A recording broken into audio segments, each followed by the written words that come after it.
the chase and the hunt, and I set the pace when I'm running. I always take what I want and I always give it 100. Don't need a bank, no I'm funded. Play the game like it's nothing. I'm always thankful for something. Don't take for granted, stay humble. Now wake up!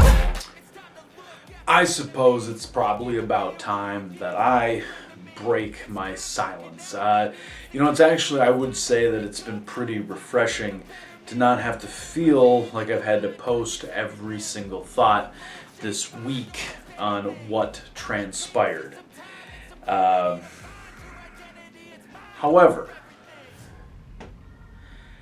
in order to get past this little ordeal, I feel that maybe, just maybe, I should discuss it here on This Is CorbinCenter, because I've had people reach out to me to ask me if I'm okay.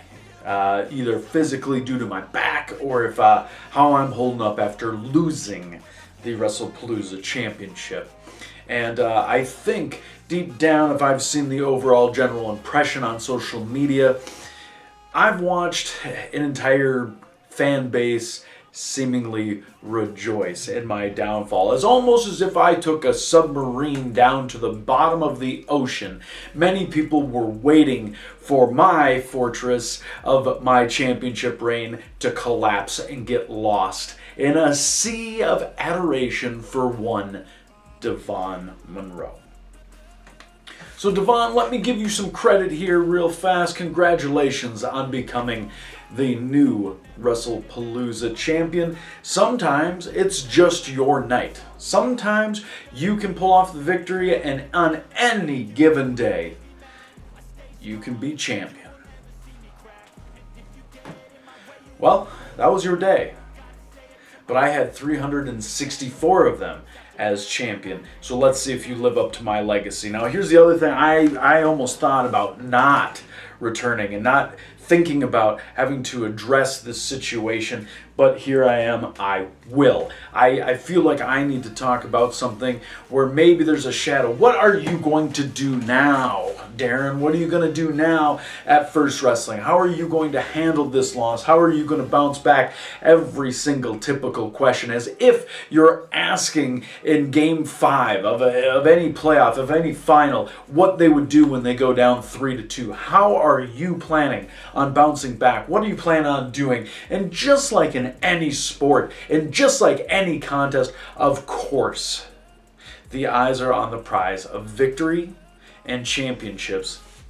And let's face it, I took the past couple days to look back on my championship reign and the moments that I made and the moment that I continued to make at Wrestlepalooza and what I've done for First Wrestling, and in the shadow of the Mall of America announcing Saturday Night Nitro 2. And while I watched a video play that was of every single face that has been a part of First Wrestling, I watched as my one line got cut short. You would think that somebody of my stature and somebody who stole the show last year at the Mall of America would ultimately have a little bit more focus, a little bit more say, and that might be the deciding factor, the motivator that I see going into this year. It's been hard for me to bite my tongue with so many things coming up, and I look at all these posts, and I look at all the polarizing comments that come up, and seemingly everyone looks at a happy moment, but a happy moment doesn't last forever. It's indeed what it is. It's a moment. And I've already been focusing on this fall and the end of the year.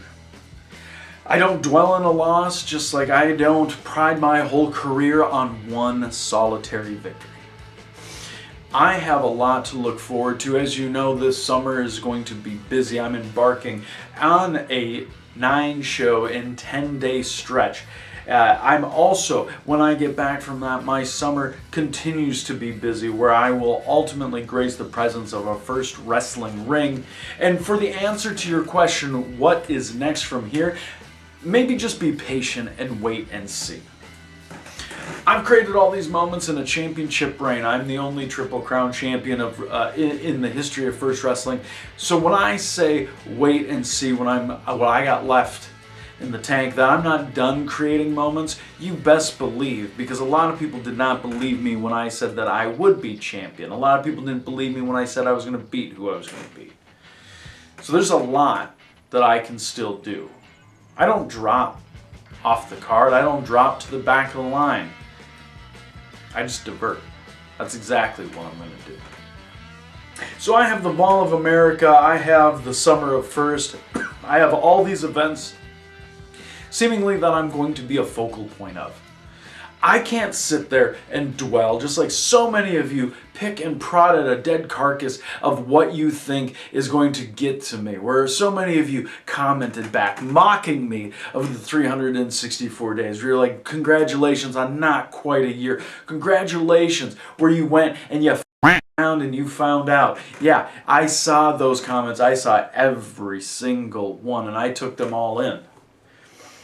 And what motivates is every single time, remember this, every single time when I have faced some kind of roadblock, something that has derailed a dream, I have gone and I've created a moment based on a very, very big change in direction. When I realized that the North Star Express ran its course, I broke up that team. And that's what led to me becoming the single star and the top star at Wrestlepalooza and at First Wrestling. And now, while I face a low point, you know that I don't stay down. There's nothing that's going to keep me from climbing back up and being at the top of the card, and I don't need a championship to do it. If you want to quote something, mark my words, without saying anything, without posting anything, people were thinking about. And while people have to remind people that they're still relevant, while people have to remind people what it is, those moments are fleeting. While I'm looking to create more. Now, I don't want to repeat myself because, again, there is a lot that I can focus on, a lot of positives, and one of the big positives is that I'm still me. Many of the former champions have gone on to not do anything at First Wrestling. Name it.